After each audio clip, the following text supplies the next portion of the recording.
Greetings and salutations, everyone. I hope you're all doing well today. Today I've got a really amazing set of encounters to share with you. I've got subscriber Dogman encounters. I've got some Sasquatch encounters. I've got unidentified possible Dogman or Sasquatch encounters as well. Before we get into these encounters, though, a couple links I'd like to share. As you know, I rely on my Patreon, my PayPal, and my merchandise to help this channel to continue to grow and go. All of those links are in the description below, as well as my second channel for creepypasta, fanfiction, and scary voice acting. Stories that really don't fit on this channel. Now, if that's anything that you're into, follow that link and give them a listen. You may just like what you hear. I also started a GoFundMe page to help raise some money for decompression surgery I'll be having on December 3rd. As you guys know, and some don't, I was diagnosed with a terminal illness, and I have neuropathy in my feet and legs, mainly in my feet. I'm on a lot of medication. I take 13 pills a day just for the pain. It's all non-narcotic, and it's not working anymore. I have a hard time getting out of bed, and it sucks. So the doctors opted for decompression surgery, and right now my insurance is going to pay 90% of it. I'm responsible for the other 10%. If that's anything that you're willing to help with, that link is in the description below. I'd like to thank everybody who has donated and everybody who has sent prayers and support. It means the world to me. I honestly never imagined having this much support in my life. It's truly amazing how many of you guys have just gotten behind me and backed me. I feel important. It's crazy. Also, yesterday there was no upload because I had a minor bout of, I don't know what you call it. My feet went numb. I was walking down my stairs and I took 2 steps, literally, and just went head over heels down a flight of stairs. And at the bottom is a old cast iron radiant heater, and the side of my head meant that. So 9 staples later and some rest, here we are for these encounters. So enough of the chit chat. Let's get on with these encounters, shall we? Today's first encounter is a subscriber Dogman encounter. Hey Jeff, I have a follow-up to my encounter you narrated a couple of months ago. We recently went to my uncle's 50th birthday party at his house, and yeah, he still lives on the land in East Texas that my poppy and I had our auditory encounter on. While at the party and after a few drinks, someone mentioned how incredibly dark it was out there and how beautiful the stars were. My uncle's usual goofy and boisterous demeanor changed immediately. He said, yeah, I used to like going out there and stargazing, but not anymore. We asked him why, and he said we wouldn't believe him if he told us. I knew immediately he had seen that damn thing. I just looked at him and gently said, "What did you see, Unc?" There's some weird shit out there, and I guarantee you, I believe you. His light gray eyes began to well with tears as he lit a cigarette, muttering, "Fuck. Okay, here goes." He took a long drag and started off with, "Y'all know I drink. Y'all know I'm a fucking alcoholic, but I swear to God this happened. I'm not bullshitting. I may get drunk enough to call a bearded officer ma'am, but never, ever have I been so pissed drunk to hallucinate shit like this. Plus, I have proof. This happened, okay? We all reassured him he was safe to tell us what happened. At the time, my dad piped up and said, "Brother, I remember you calling me when this happened. I know you're not lying." My uncle smiled a soft smile, took a drag off his cigarette, and said, "Thanks, brother." He shook the tears off his face and said, "Okay. So y'all know when I get hammered, I like to lie in my truck cab, listening to the radio and stargazing, right?" We all nodded. He continues, "One night about, 10 years ago now, I was out there, laid up with my feet on the door panel against the driver's side, my head against the passenger side, cocked back, just looking at the stars. It was just so damn beautiful." He paused, and I noticed he was visibly shaking. I'm lying there, smoking a cig, so the window's cracked about a quarter of the way down. So I'm lying there, singing like a fool, and all of a sudden, the entire truck shook. It shook like when you drop a ton of gravel in the bed of a truck. I knew the tailgate was open, so I immediately was like, what the fuck was that? I'm lying there, still as I can be, thinking one of you fuckers was messing with me. No sooner that crossed my mind, something jumped on 2 feet up on the cab truck. You hear me? 2 feet. So now I'm freaking the fuck out, and I don't know why. I'm sweating, shaking, and it was like every last ounce of goodness in the world was sucked right out, and all that was left was despair and pure terror. As my mind was trying to figure this shit out, I realized it's gotten dark in the truck. There was no moon, no stars, nothing. He pauses and tears stream down his face. He looks up and says, "It was looking right at me. The fucking thing was on top of the truck, leaned over, looking in the window at me." I pissed myself. I've been drinking all my life, and never, ever have I sobered up that fast. It was growling at me. I could feel it. My whole body shook as this thing leaned in closer and growled again. I could see spit dripping off its teeth, and it had red eyes. The most soulless, God-forsaken red eyes. It was a demon. I'm telling you, it was a fucking demon that showed up in the shape of a werewolf. There, I said it. It was a goddamn werewolf. He began to sob, and my dad put his arm around his little brother, hugging him and telling him it was okay. "You're safe, brother." My uncle, a man that had carried me in his arms as he ran for our lives into a cellar away from a tornado, the same man that used his body to shield me from a lightning strike that hit the barn not 50 yards from us, was reduced to rubble at the sight of this thing. I watched in silence as my dad and his other brother comforted their youngest brother and helped him gain his composure. It was a rather moving sight. These are 3 good old boys from Texas. They truly are a man's man, crass and burly, but in that moment they were all compassionate and gentle with their brother, who was clearly hurting. They just don't make men like that anymore. My uncle composed himself and finished his story.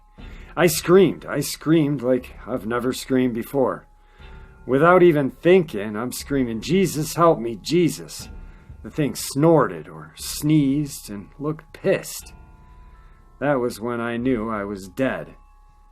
I had a 12 gauge in the floorboard, so I desperately searching for it with my right hand. Before I knew it, the damn thing jumped off the truck and bolted on 2 feet like a damn Olympian into the woods. I just sat there shaking. I don't even know for how long. I was terrified, too terrified to get out of the truck. I do know I sat there until the sun came up. I wasn't taking any chances with that thing. My 12 gauge would have been like a tummy tickle to this thing, so I really didn't want to have to engage it. "Kitten, You remember what happened to you and Dad in the old goat barn, right? Yeah, he saw the fucking thing. He's seen it many times, which is why he was always walking the fence line at night and would lose his mind if you or your brother was outside at night. That's why he started walking you all to the bus. One of the last things Dad told me before he died was, make sure them things don't get the babies. Points at my brother and myself, and then to my grown cousins. It has taken 22 years for me to have confirmation, but I now know without a doubt my granddad, dad, and uncles weren't messing around in the barn for fun. They were warding this thing off of our property by any means necessary.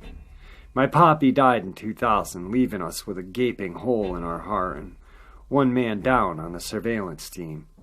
Shortly after that, all of us moved off the property except my uncle and his wife. He says to this day he knows when that thing is around because even the wind goes silent.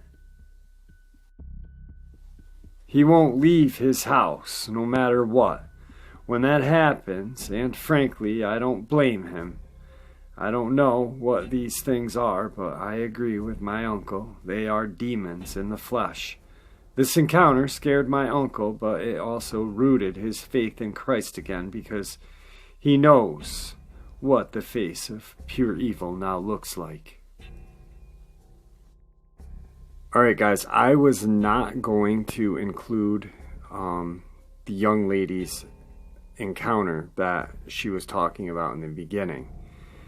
But while I was reading this, her uncle's encounter, I thought back to hers and how absolutely an amazing encounter it was. Horrifying, but amazing. And it was all auditory.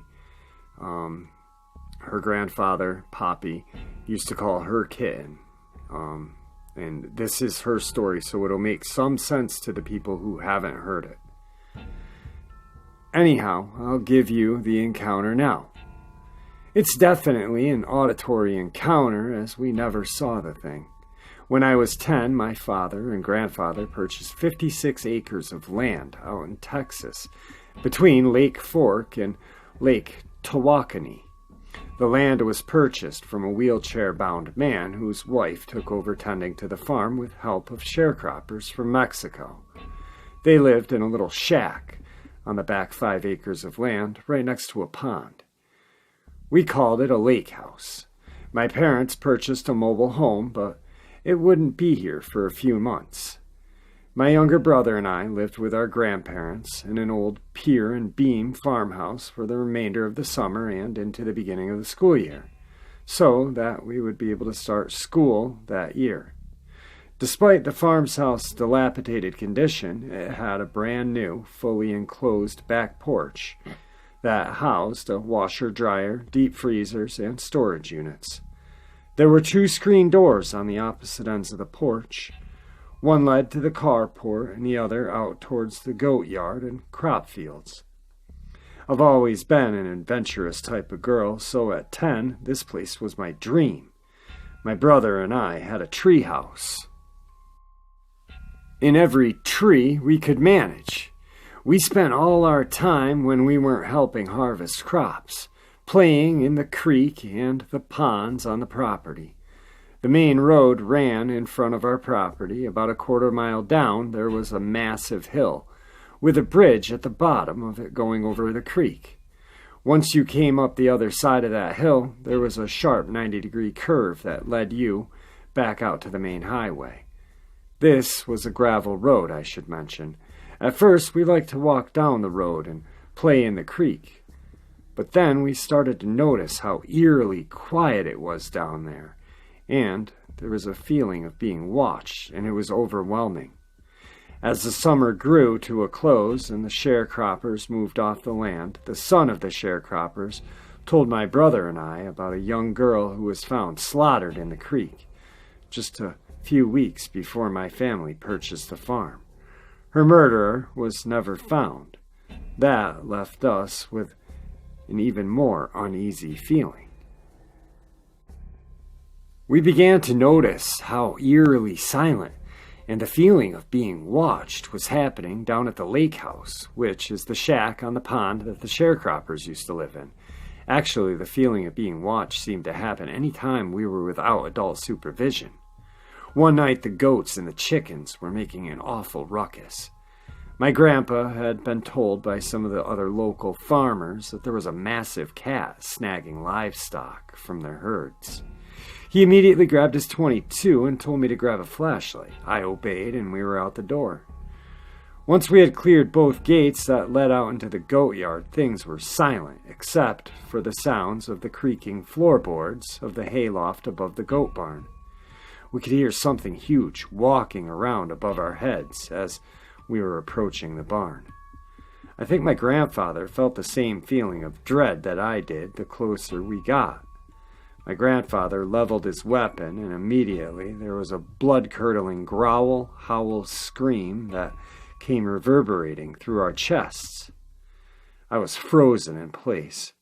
My 10-year-old brain couldn't comprehend what we had just heard. My next memory is of my grandfather screaming at me in a tone of voice I had never heard before nor after this occasion. "Run, kitten! Run! Run, kitten!" Kitten was my nickname my grandparents called me. We both ran the 70 yards, jumped over the 2 gates back to the house in what felt like a lifetime. My grandfather would never tell me what he saw, but from that moment until he died 6 years later, he never wanted us to go outside alone at night. Like I said, we never saw the thing, but the feeling and the sound we got from this thing was otherworldly. We lost a few goats that year and began keeping the mama and the babies on the enclosed back porch for the first few weeks of their life in an effort to keep them safe. Tonight's second encounter is a couple of encounters that I found that have something to do with the land between the lakes.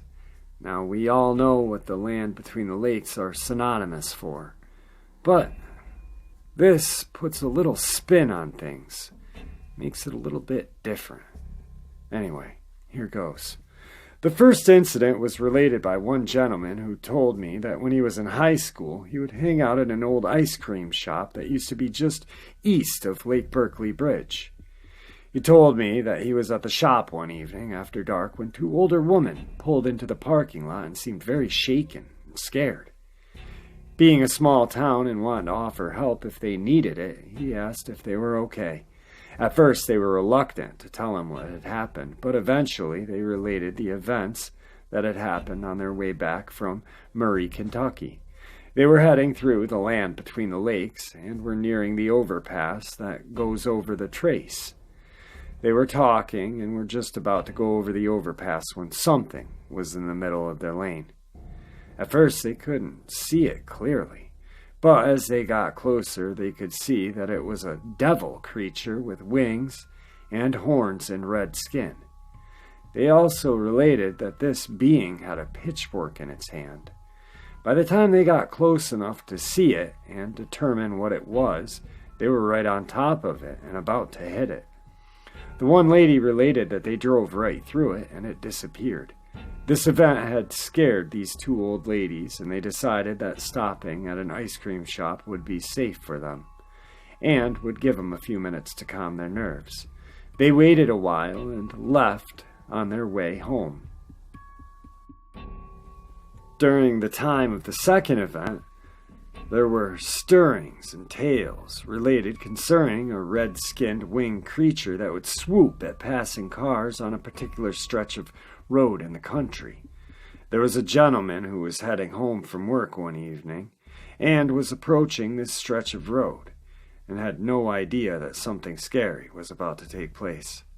As he came around the bend in the road and started to ascend a hill, there was a winged creature that swooped down at his vehicle. No doubt the man was scared and probably swerved to avoid the collision with the being as it flew across the hood of his vehicle. After it made its pass, he continued to drive home. where he recounted the story to his family. News of the event spread quickly within the community, and a group of men went back to the location in an attempt to hunt the creature down and kill it. Upon their arrival, there was no sign of the creature. Today's third encounter brings us to Lawrence County, Indiana, October of 1981. This sighting occurred in October of 1981. I had just been discharged from the Marine Corps. I was 21 years old at the time. I've lived in this area of Indiana all my life. I'm an avid hunter and outdoorsman with much experience. I'm a raccoon hunter. Also, I've been hunting at night by myself many times. It was a warm Saturday afternoon in late October. My sister and her boyfriend and his sister and myself went on a picnic at Spring Mill State Park. After the picnic, my sister's boyfriend and her went home. The other girl and myself decided to go out riding around in the country to enjoy the fall leaves. We were heading east of Bedford, Indiana, on a small gravel road near the airport. This road went to a small creek bottom by Leatherwood Creek. There was a thick forest on one side of the road and a cornfield on the other, surrounded by thick briars. We had crossed the bridge over Leatherwood Creek, and I pulled my 4x4 truck off the side of the road.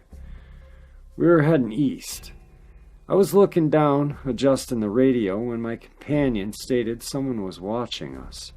I looked up, and to my disbelief, I saw something standing in the middle of the road about 50 to 60 yards in front of us. This thing was at least 7 feet tall, standing upright. It was covered in long, dark gray and brown hair. I couldn't see its face. I could feel the hair on the back of my neck stand up. My companion was terrified. I slowly removed my M1 carbine from its case and inserted a magazine. The creature continued to watch us closely. I opened the truck door and stepped out onto the road. I began to move slowly towards the creature. As I did, it turned and ran through the briars into the cornfield. I returned to the truck very shaken. I've never seen anything like this. My companion insisted that I take her home, which I did. We never went out again. I've often wondered why I didn't fire my weapon at this creature. I guess it looked somewhat human-like, and it made no threatening behavior. I never reported this incident because I figured no one would believe me anyway. Today's fourth and final encounter. A woman lives on a farm, and there's 100-acre parcel land that is owned by a neighbor that adjoins their property. She and her husband were maintaining the 100-acre parcel for their neighbor in exchange for the right to ride their horses on that property.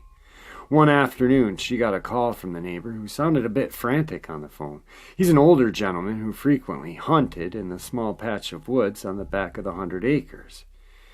He called and asked her if she had recently been riding her horse on the property, and she related that she had been not. He seemed relieved and began to relate the events of the morning. He had gone into the patch of woods on the back of the property and found a place to sit and call the turkeys on the edge of a small clearing that was maybe about 40 to 50 yards wide. He thought it would be a good place to try to lure an old Tom in, because he'd be able to see him coming from across the clearing. He had gotten into position, sat down, and decided to wait a bit before calling. He'd been sitting there for about 15-20 minutes when he heard the sound of something moving through the woods in the direction of the midpoint of the clearing. He related that at first glance it looked like a bear down on all fours, walking into the clearing. He said it walked up maybe 15 yards into the clearing and stood up like a man. It looked around for a few seconds before it walked across the clearing on 2 legs and into the woods. The man left the woods soon after, and it went out of sight. He felt the need to warn her about his sighting of this creature. He suggested that she not ride in that area for a while. He didn't know what it was, but he was sure it wasn't a bear. He related that it walked like a man as it moved across the clearing, and that it shook him pretty bad because he didn't know what it was. When asked whether or not she had noticed anything out of the ordinary on their farm, and initially she said no. She then related that she was riding her horse on the back of the property one day, and there was nobody else on the property. She was coming up the hill, and out of nowhere, something large hit her in the back. Based on her reaction, I gather that the impact hurt, and she was also upset about mud getting all over her jacket. She related that she looked and could see it was a large softball-sized mud ball that had hit her right in the middle of the back. She said she looked around and tried to see who had thrown it at her, and was going to give him a piece of her mind. There was nobody there that she could see. I told you guys we had a badass upload for today. That subscriber upload was, wow, amazing. When I was narrating it, I was thinking back, and I actually was envisioning myself actually narrating the first encounter. And after I was done recording it, I did a swivel back and into the bookcase and grabbed the encounter out of my folder that I have, and I was like, I've got to narrate this one as well, because it would just make sense to have them both together. That way you guys could know. I mean, because I've actually grown a lot since I narrated this encounter, the first one. So I wanted you guys to hear it, but I mean, we're talking generations here. We're talking grandfather, father, daughter.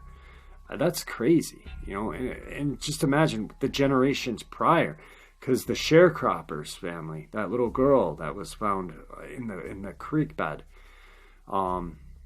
just crazy. The second encounter, the land between the lakes. Now, something when I was narrating that struck me. And I don't know if there's a connection or what, but we'll go back to the subscriber encounter. The uncle's thought of the creature being a devil and getting his belief in Christ back during that encounter, or after that encounter, excuse me. Now, what is the land between the lakes synonymous for? Dogman. We have the campers, the family of campers in their RV that were slaughtered savagely by a dogman. There is military interaction between the dogman.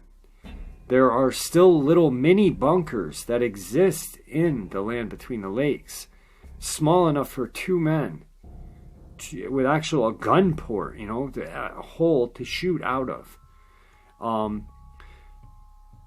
These two encounters were seeing a devilish creature. It's kind of making me wonder a little bit. There's so many speculations of what the Dogman could be, is it evil? Is it this? Is it that?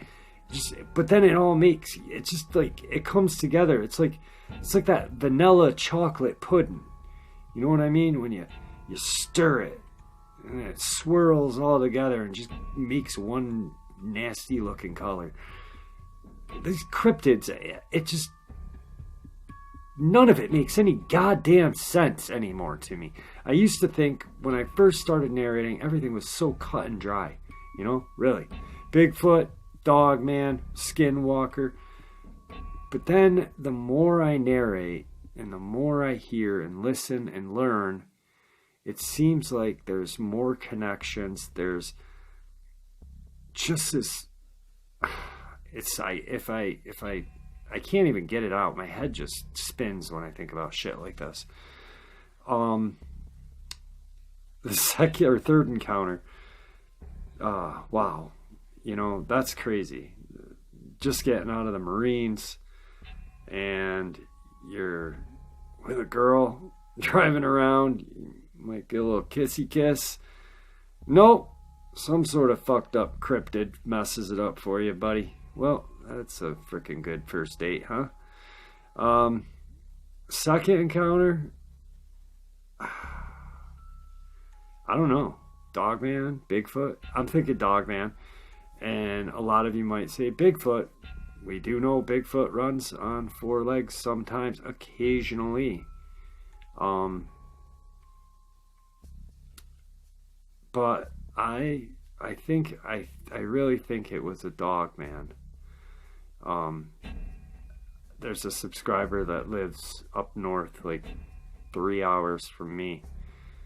A while back, and a lot of you will remember that his house was getting rocks thrown at it. Now, he had seen the Dogman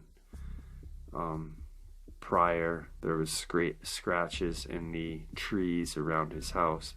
So, I don't know. I'm thinking Dogman on this one.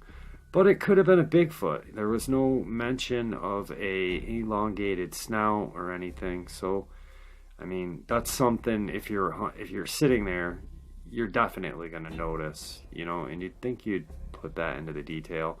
So obviously, maybe it wasn't. Maybe it was just a straight up Bigfoot encounter. But what an upload tonight, huh, guys? And wow.